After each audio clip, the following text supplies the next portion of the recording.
As I stood in the grand living room of my childhood home, surrounded by family members exchanging forced smiles and hollow pleasantries, I couldn't shake the feeling that something was off.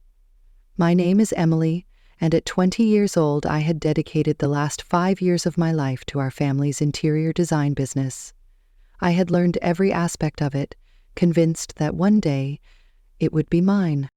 My mother, Linda, was arranging fresh-cut flowers in an antique vase, her movements graceful yet somehow strained.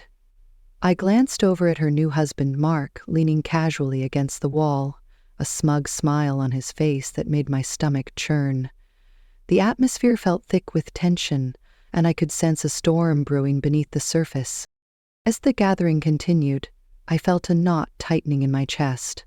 My mother's laughter rang hollow, and Mark's presence loomed over me like a dark cloud. I had always believed that hard work and loyalty would pay off, but today I felt that belief slipping away. Just then, my mother stood up, her voice cutting through the chatter. "Everyone, please, can I have your attention? I have an important announcement to make." My heart raced as I braced myself for what was to come. After a brief glance at Mark, who nodded encouragingly, she continued, "After much consideration, I've decided to transfer the majority ownership of our design company to Ryan, my new stepson." In that moment, my world shattered. The words hit me like a physical blow, and I gripped the armrest of my chair, my knuckles turning white. "What?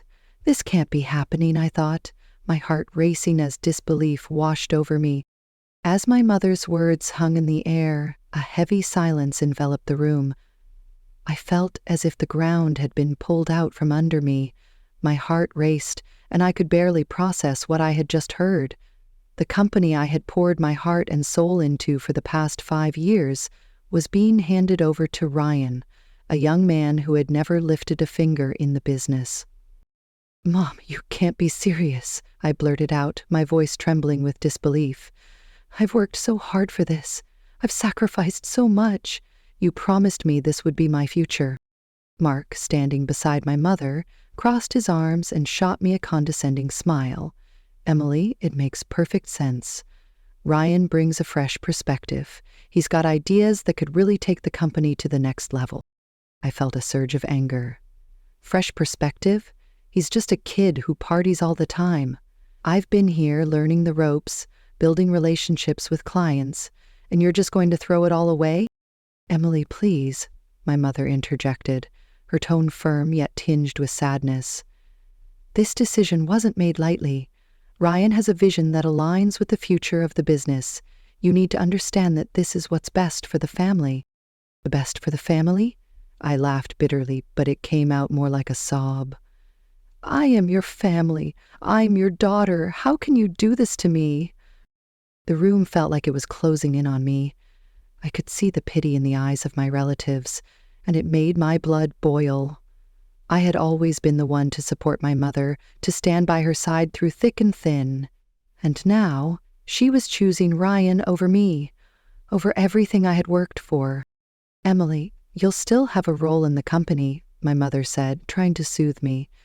"Maybe in a different capacity, like HR or something." "Occasional capacity," I shot back, my legs shaking with rage. "You think I'm going to sit back and watch him take over? I've earned my place here." Mark chimed in. "Look, sis, it's just business. You'll be fine. We'll make sure you're taken care of." I stood up abruptly, my heart pounding in my chest. "Congratulations, Ryan," I managed to say, my voice steady despite the turmoil inside. "I hope you enjoy running the company I spent years helping to build." As I turned to leave, I could hear my mother calling after me, "Emily, don't be dramatic. We need to think about what's best for the family." But I didn't look back. I walked out of that house with my head held high, but as soon as I reached my car, the tears began to fall. I felt utterly betrayed, not just by my mother, but by the very foundation of my life. My phone buzzed with a message from my best friend, Sophie. "How did it go?" she asked. I started the engine, my vision blurring. "They gave everything to Ryan," I typed back, my heart heavy. "Everything I worked for. Everything Mom promised me. Sophie's response was immediate. I'm coming over, don't do anything stupid before I get there. As I drove away from my childhood home, I caught a glimpse of my mother watching from the window. For a moment our eyes met, and I saw something flicker across her face. Regret, maybe. But then Mark appeared beside her, and she turned away. 3 years of my life, 3 years of early mornings, late nights, missed vacations, and canceled plans, all of it handed to Ryan on a silver platter. Because his mother had wormed her way into my mother's life and convinced her that her precious son deserved my inheritance. The days that followed were a blur of anger and disbelief. I couldn't shake the feeling of betrayal that clung to me like a heavy fog. I spent hours replaying the scene in my mind, each time feeling the sting of my mother's words cut deeper. How could she do this to me? How could she hand over everything I had worked for to someone who had done nothing to earn it? 3 days after that fateful announcement, I found myself sitting in Virgil's law office, surrounded by towering bookshelves and the smell of old leather. Virgil had been our family lawyer for years, and his familiar, weathered face showed genuine concern as I recounted what had happened. I just don't understand, I said, my voice shaky as I wiped away a tear. How could she legally do this? I thought the company was meant to be split between any children. Virgil removed his reading glasses and rubbed the bridge of his nose. Your mother restructured the company ownership last year. As the majority shareholder, she had the right to transfer her shares to whoever she chose. The betrayal cut deeper. So she's been planning this all along? I asked, my voice barely above a whisper. Virgil hesitated, then stood up and walked to a large filing cabinet. There's something else you should know. Something about your grandmother's will. My heart raced. My grandmother had passed away 5 years ago, leaving everything to my mother, or so I thought. Virgil returned with a thick folder, placing it on his desk with careful precision. Your grandmother was a remarkable woman, he said, pulling out a document and handing it to me. She set up a trust fund in your name, with very specific conditions. I stared at the paper in disbelief. A trust fund? But why didn't I know about this? The clause stipulates that you can only access the money if you start your own successful business by the age of 30. Your grandmother believed in entrepreneurship, not just inheritance. She wanted her legacy to inspire creation, not dependence. I sat back, stunned. Does my mother know about this? Virgil shook his head. No. Your grandmother was very clear that this information was to be revealed only to you and only if you were ever disinherited from the family business. She had concerns about your mother's new marriage. I took a deep breath, feeling a flicker of hope. What qualifies as a successful business? I asked, my mind racing with possibilities. According to the terms, you need to show a profitable quarter within your first year of operation. The business must be entirely yours, with no family involvement. A shaky laugh escaped my lips. No risk of that anymore, I said, feeling a surge of determination. There's more, Virgil continued, pulling out another document. Your grandmother left detailed records of various business contacts, potential opportunities, even market research she'd conducted. She wanted to give you tools, not just money. Well, didn't she just tell me all this before she died? I asked, my voice filled with frustration. She believed you needed to find your own path first. Her words were, Emily needs to understand what it means to lose everything before she can truly build something of her own. I stood up and walked to the window, watching the traffic flow below. $2 million, I whispered, the weight of the number sinking in. That's enough to start something real. Is, Virgil agreed. But Emily, this won't be easy. Starting a business never is, trust fund or not. I turned back to him, feeling something I hadn't felt in days. Hope. Nothing worth doing ever is, I replied, a plan already forming in my mind. Just one more thing, Virgil said, his expression serious. If you accept this challenge, you can't tell anyone about the trust fund. Not your mother, not Mark, not even Sophie. The money must appear to come from your own savings and investors. Your grandmother was adamant about this. I nodded slowly, understanding the weight of the responsibility. Can I take these documents to review? Of course, Virgil said, gathering them into a folder. Your grandmother believed in you. She saw something in you that reminded her of herself. As I stood to leave, Virgil called after me. One last thing. Mark called yesterday, asking if you'd been here.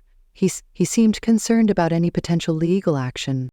I smiled, thinking of Mark's worried face. Let him worry. I've got better things to focus on now.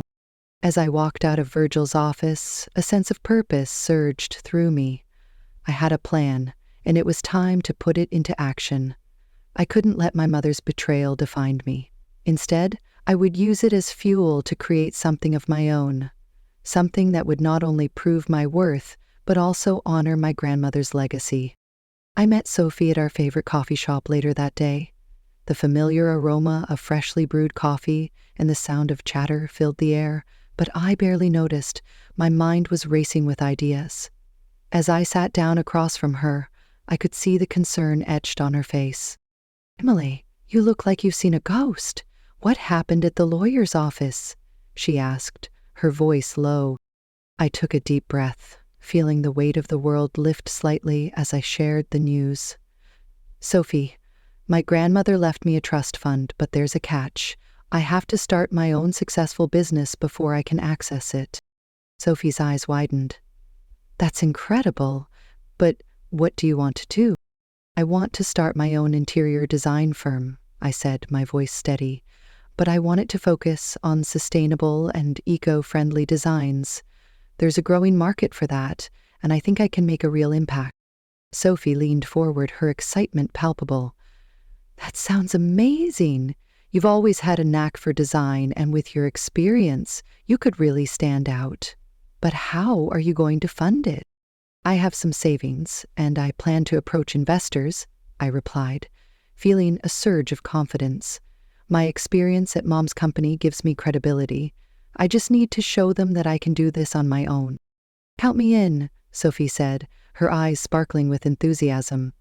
I'll help you with market research, networking, whatever you need. We can show them what you're capable of. I smiled, grateful for her support.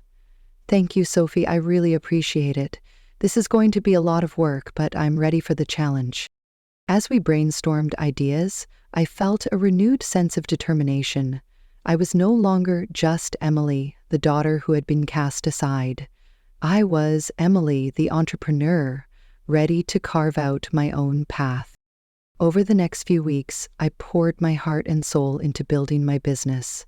I spent countless hours researching sustainable materials, reaching out to potential suppliers, and drafting a business plan. I even created a brand name, Eco Designs by Emily. It felt right, and I could already envision the impact I wanted to make. One afternoon, as I was finalizing my pitch deck, I received a text from Sophie. Heads up, Ryan's been asking around about you. Apparently, Mark is worried you're planning some kind of legal action. I chuckled at the thought. Let them worry, I replied. I'm too busy building my future to care about their drama. As I continued to work, I found myself growing more confident.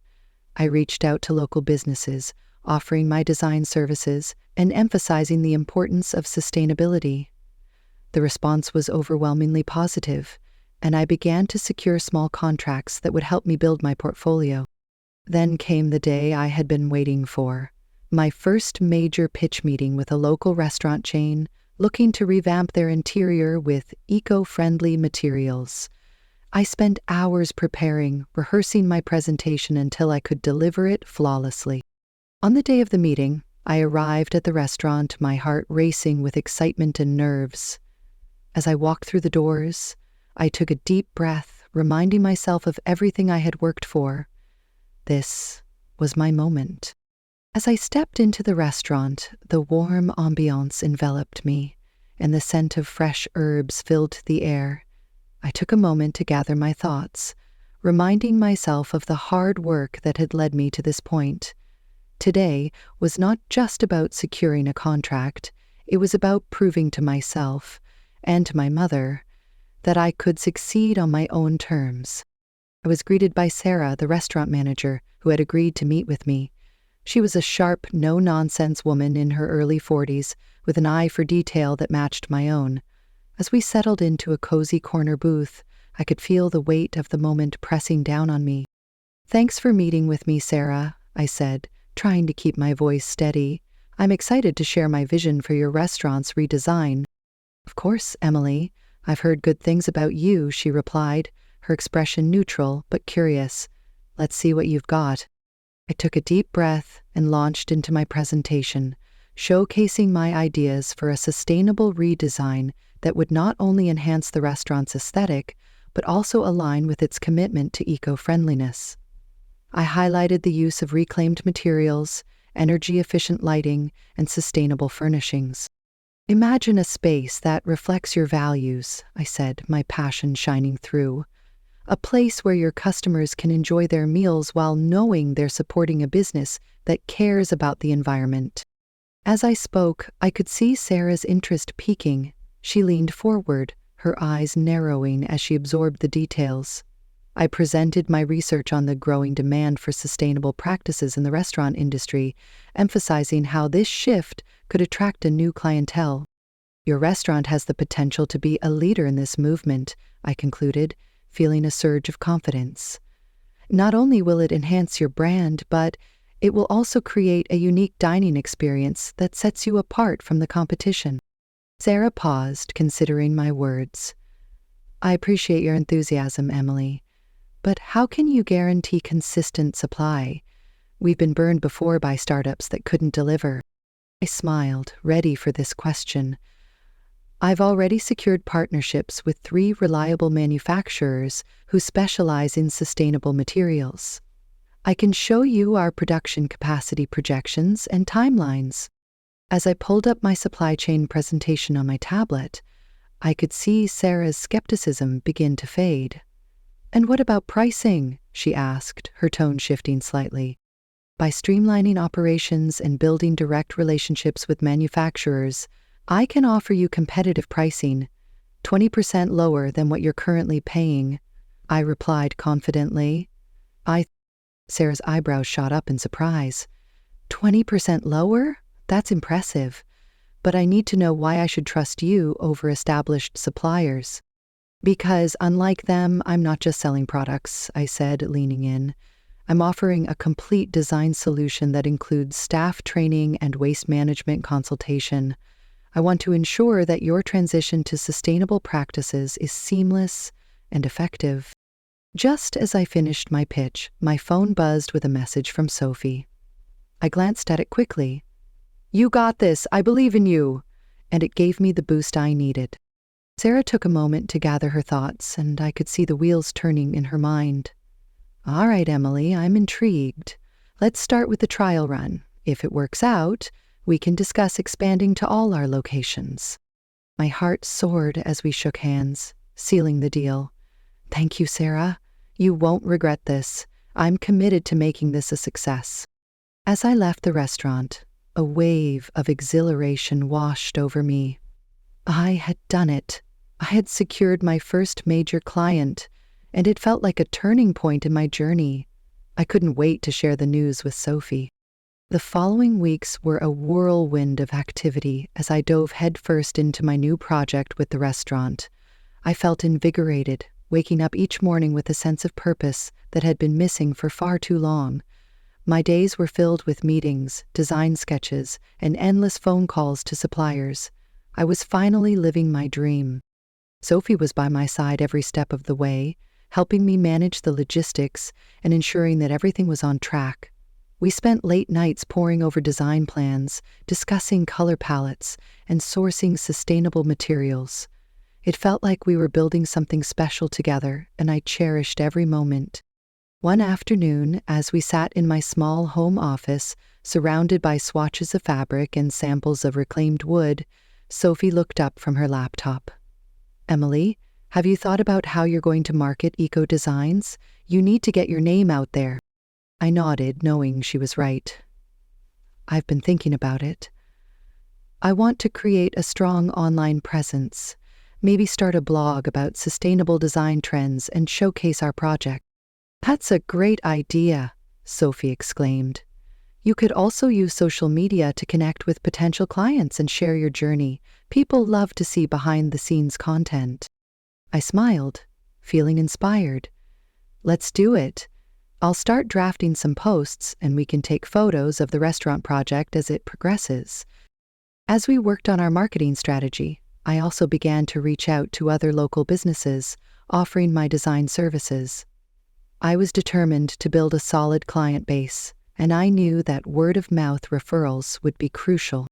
One evening, after a long day of meetings, I received a call from Sarah. "Emily, I wanted to discuss the progress of the restaurant redesign. Can we meet tomorrow?" My heart raced. "Of course, Sarah. What time works for you?" "Let's say 10 a.m. I have some ideas I'd like to run by you," she replied. The next morning, I arrived at the restaurant, feeling a mix of excitement and nerves. As I walked in, I noticed the staff bustling around, preparing for the lunch rush. I spotted Sarah at a table, reviewing some documents. "Good morning, Emily," she greeted me with a smile. "I'm glad you could make it." "Thanks for having me, Sarah. I'm eager to hear your thoughts," I said, taking a seat across from her. "I've been impressed with your work so far," she began, her tone serious but encouraging. "The initial designs are fantastic and I think we're on the right track. However, I'd like to discuss expanding our collaboration." My heart skipped a beat. "What do you mean?" "I want to implement some of your ideas in our other locations as well," she said, her eyes sparkling with enthusiasm. "If this trial run goes well, I believe we could roll out a full redesign across the chain." I could hardly contain my excitement. "That sounds amazing. I'd love to help with that." "Great. But I need to know that you can handle the increased workload. We're talking about multiple locations, and I want to ensure you have the resources to manage it effectively," Sarah cautioned. "I'm ready for the challenge," I replied, my determination unwavering. "I've been building a network of suppliers and contractors, and I'm confident I can handle the logistics." "All right, let's set up a timeline and budget for the next steps," Sarah said, pulling out a notepad. "If we can get this right, it could be a game changer for both of us." As we discussed the details, I felt a surge of adrenaline. This was the opportunity I had been waiting for, a chance to prove myself on a larger scale. I could already envision the impact eco-designs would have on the community and the environment. After our meeting, I called Sophie to share the news. "You won't believe it, Sarah wants to expand our collaboration to other locations." "Emily, that's incredible," she squealed. "This is your moment. We need to celebrate." "Definitely. But first we need to get to work on the logistics," I said, my mind racing with ideas. "We have a lot to do and I want to make sure we're ready for this." As I hung up the phone, I felt a sense of exhilaration wash over me. I was no longer just Emily, the daughter who had been sidelined. I was Emily, the entrepreneur on the rise, ready to make my mark in the world of sustainable design. The following weeks were a blur of activity as I juggled the demands of the restaurant project and the expansion plans. Each day brought new challenges, but I thrived on the adrenaline. I was finally doing what I loved, and it felt incredible. Sophie and I worked tirelessly to refine our designs and finalize the logistics for the additional restaurant locations. We spent hours on video calls with suppliers, negotiating prices, and ensuring that we could source the sustainable materials we needed. I felt like I was living in a whirlwind of creativity and productivity. One afternoon, as we were reviewing the latest design mock-ups, Sophie looked up from her laptop, her brow furrowed. "Emily, have you thought about how you're going to handle the increased workload? You might need to consider hiring some help." I paused, considering her words. "You're right. I've been so focused on getting everything done that I haven't thought about bringing anyone else on board. But who would I hire? Maybe a junior designer or an intern? Someone who shares your passion for sustainability and can help with the workload?" Sophie suggested. "It could free you up to focus on the bigger picture." I nodded, feeling the weight of the decision. "That makes sense. I'll start drafting a job description and post it online. I want to find someone who really believes in what we're doing." As we continued to work, I also began to think about how to promote eco-designs.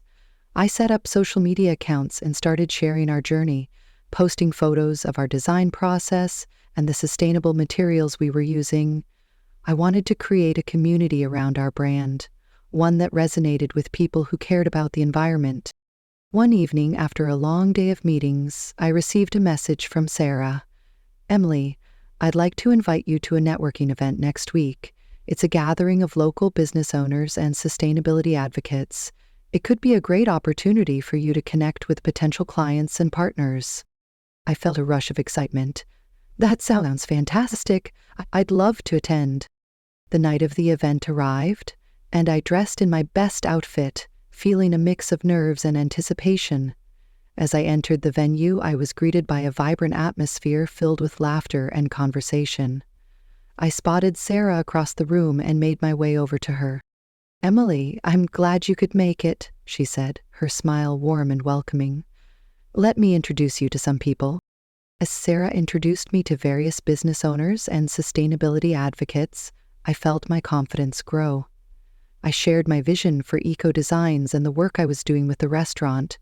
The response was overwhelmingly positive, and I could see the interest in their eyes. One woman, Clara, who owned a local organic cafe, approached me. "I love what you're doing with sustainable design. I've been looking to revamp my cafe's interior. Would you be interested in discussing a potential collaboration?" My heart raced at the prospect. "Absolutely. I'd love to help. Let's set up a time to chat more about your ideas." As the night went on, I exchanged contact information with several potential clients and partners. I felt a sense of momentum building, and I knew that eco-designs was gaining traction in the community.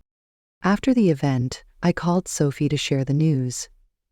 "You won't believe it. I made so many connections tonight, and Clara wants to discuss a redesign for her cafe."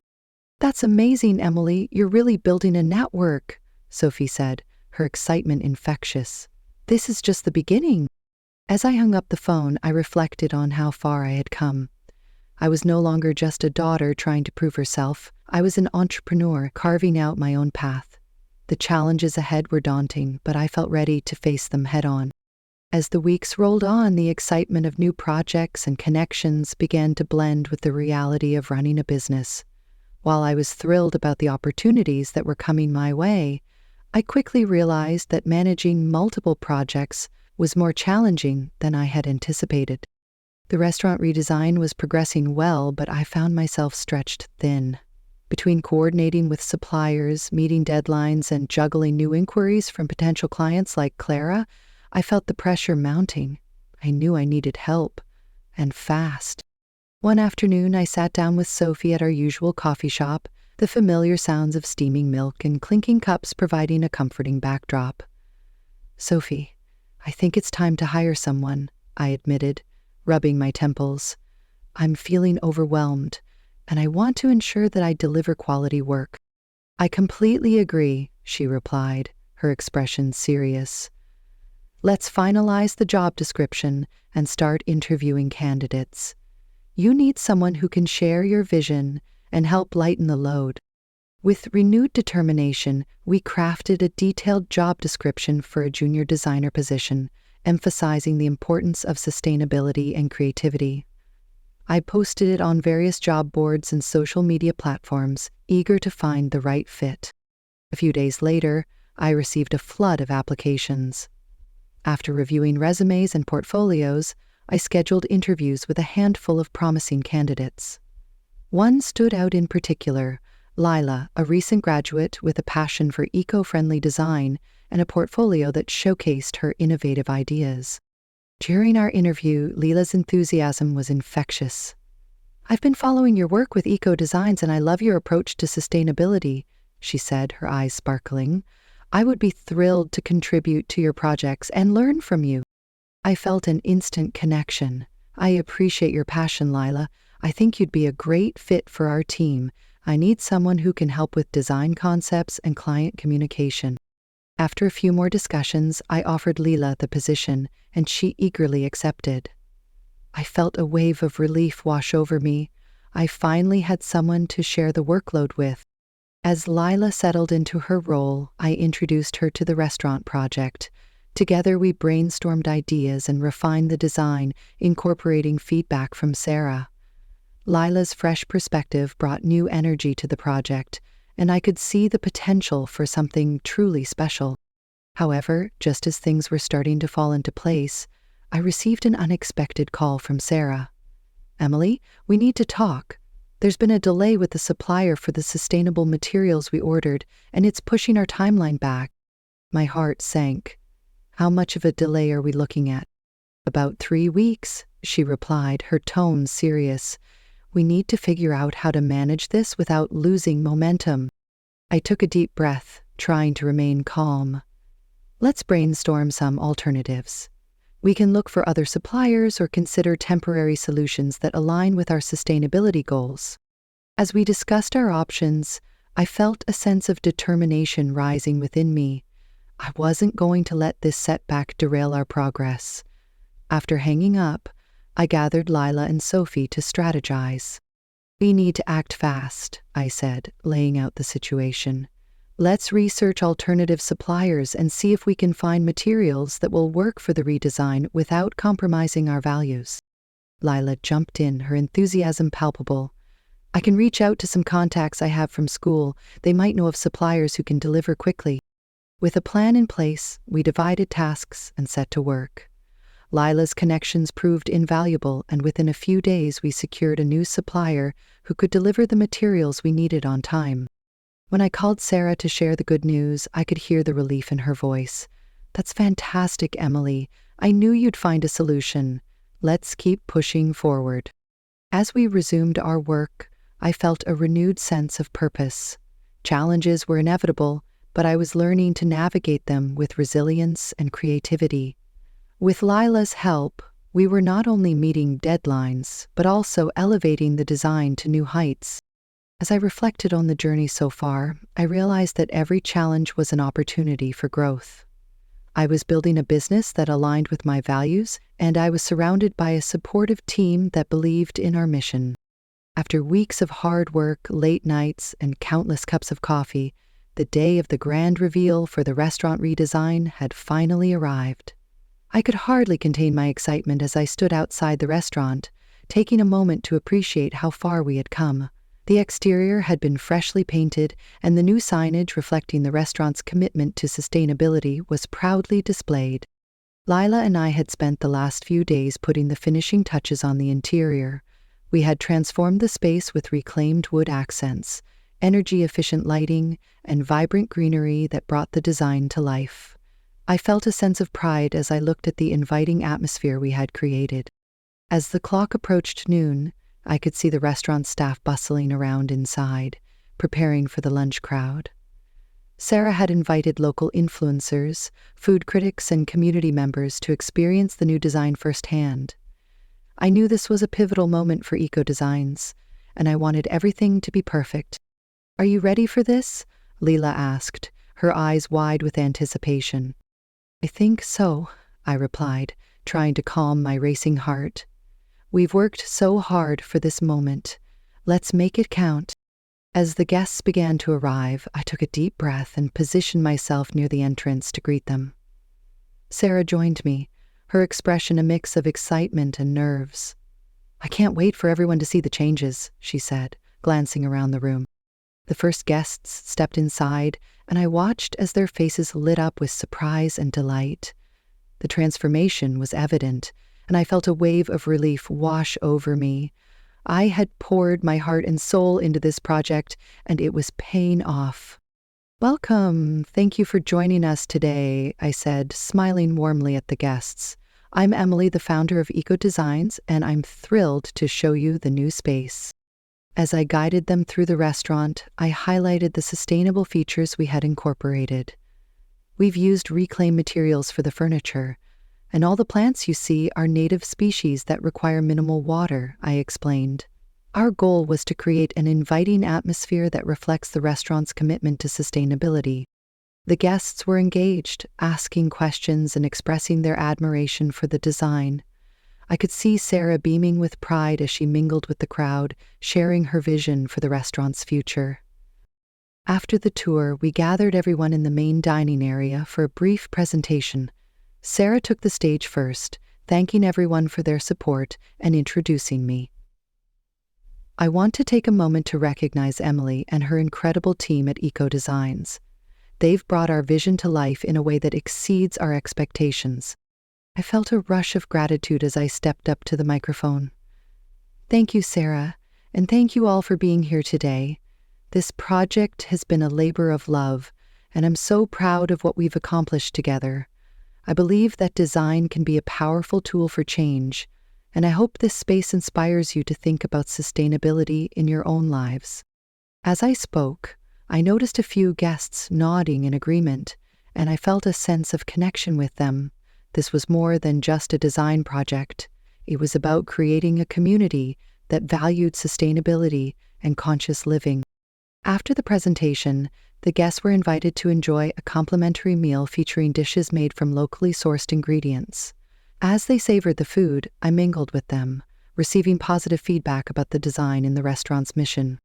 One guest, a local food blogger named Mark, approached me with a smile. "Emily, I love what you've done here. I'd love to feature the restaurant and your design process on my blog. It's such an inspiring story." My heart soared at the opportunity. "That would be amazing, Mark. I'd be honored to share our journey." As the event continued, I felt a sense of fulfillment wash over me. The hard work, the late nights, and the challenges had all led to this moment. I was not just building a business, I was creating a movement towards sustainable design. As the day came to a close, I stood outside the restaurant, watching the last guests leave with smiles on their faces. Leela joined me, her eyes sparkling with excitement. "We did it, Emily. This is just the beginning." I smiled, feeling a sense of hope and possibility. "Yes, it is. I can't wait to see where this journey takes us next." As the sun set on the day of the grand reveal, I felt a profound sense of accomplishment. The restaurant was buzzing with energy, and the positive feedback from guests filled me with hope for the future. I knew that this was just the beginning of something much larger than I had ever imagined. In the weeks that followed, the restaurant's redesign garnered attention in the local media. Mark published a glowing review on his blog, highlighting not only the aesthetic transformation but also the sustainable practices we had implemented. The article quickly gained traction, and soon, inquiries began pouring in from other businesses interested in collaborating with Eco Designs. One afternoon, as I sat in my office reviewing emails, I received a message from Clara, the cafe owner I had met at the networking event. "Emily, I loved the restaurant redesign. I'd like to discuss how we can work together on my cafe. Can we set up a meeting?" I felt a rush of excitement. "Absolutely, Clara. I'd love to help bring your vision to life." As I prepared for our meeting, I reflected on how far I had come since starting Eco Designs. I had faced challenges, learned valuable lessons, and built a network of supportive clients and collaborators. I was no longer just a designer. I was a leader in the sustainable design movement. When Clara and I met, she shared her ideas for her cafe, and I could see the passion in her eyes. "I want to create a space that feels warm and inviting but also reflects my commitment to sustainability," she said. "I've been inspired by what you did with the restaurant." Together, we brainstormed ideas, and I could feel the creative energy flowing between us. I was thrilled to take on this new project, and I knew that with Clara's vision and my design expertise, we could create something truly special. As the cafe project began to take shape, I also focused on expanding Eco Designs. With Leela's help, we started to develop a portfolio showcasing our completed projects, which we could use to attract more clients. I wanted to establish Eco Designs as a go-to resource for businesses looking to embrace sustainable design. One evening, as I was wrapping up work, I received a call from Sarah. "Emily, I just wanted to check in and see how everything is going. The restaurant has been busier than ever since the redesign." "That's fantastic to hear, Sarah. I'm so glad the changes are making a difference," I replied, feeling a sense of pride. "I also wanted to discuss the possibility of expanding our partnership further," she continued. I think we could implement some of your ideas in our other locations. If you're interested, let's set up a meeting to discuss the details." My heart raced at the prospect. Absolutely, I'd love to explore that opportunity. As I hung up the phone, I felt a wave of gratitude wash over me. I had built something meaningful, and it was resonating with others. I was no longer just chasing a dream, I was living it. The next few months were a whirlwind of activity as I balanced multiple projects, including the cafe redesign and the expansion of the restaurant chain. With Lila's support, I felt more confident than ever in my ability to manage it all. One evening, as I sat down to reflect on the journey, I realized that Eco Designs was more than just a business. It was a movement toward a more sustainable future. I was proud to be part of a community that valued conscious living and design. As I looked ahead, I felt a sense of excitement for what was to come. I knew there would be challenges, but I was ready to face them head-on. With each project, I was not only transforming spaces but also inspiring others to think differently about design and sustainability. In that moment, I understood that this was just the beginning of a much larger story, one that I was eager to continue writing.